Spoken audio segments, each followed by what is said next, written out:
பொது வந்து பாத்தீங்கன்னா இது இந்த கார்னர் ராசி வருது பாத்தீங்களா, அந்த 12 ராசியில இந்த 4 கார்னர் ராசி கஷ்டப்படுவாங்க. அதுல வந்து பாத்தீங்கன்னா இந்த கன்னி ராசியும் ஒரு கார்னர் ராசி வருது. ஃபேமிலி ரீதியான குழப்பங்கள் அப்படின்றது கன்னிக்கு ஆன் அண்ட் ஆஃப் வந்துட்டே இருக்குமா.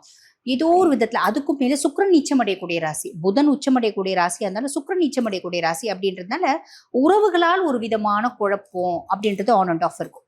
ஸோ அப்படிப்பட்ட கன்னிராசி அன்றர்கள் பொதுவாக வந்து பாருங்க, நாங்கள்லாம் என்ன சொல்லுவோம், கன்னி அதி புத்திசாலிகள், அதி மேதாவிகள். ஒரு விஷயத்தை கொடுத்தோம் அப்படின்னா அந்த விஷயத்தினோட நதி மூலம் ரிஷி மூலம் ஆராய்ஞ்சி அதனோட சினாரியோவை கொண்டு வருவாங்க கண்ணு முன்னாடி. அந்த அளவுக்கு ஜீனியஸ் பீப்புள்ஸ். நச நச நசன்னு பேச மாட்டாங்க, பேசினா நாளே வார்த்தை நச்சு நங்கூரம் போட்ட மாதிரி பேசுவாங்க இப்படிப்பட்ட பர்சன்ஸ். பட் இவங்க வந்து பார்த்தீங்கன்னா இவ்வளோ புத்திசாலியாக இருந்தாலும் கடந்த ஏறக்குறைய ஒரு 4 வருஷம் 5 வருஷமாவே உனக்கு என்னப்பா, நீ என்ன ஜம்முன்னு இருப்ப, நீ கண்ணியில பிறந்துட்ட, நீ பயங்கர ஜீனியஸ் ஆச்சு அப்படின்னு அவங்க எப்படி வாழ்க்கை வாழறாங்க அப்படின்னு அவங்களுக்கு தான் தெரியும். ஒரு நாள் என்ன மாதிரி வாழ்க்கை வாழ்ந்து பாருங்க அப்படின்ற மாதிரிதான் இந்த ரகுவரன் சார் சொல்லுவார் பார்த்தீங்களா, அந்த மாதிரிதான் கன்னி சொல்லும், நிறைய கன்னி அப்படின்லாம்.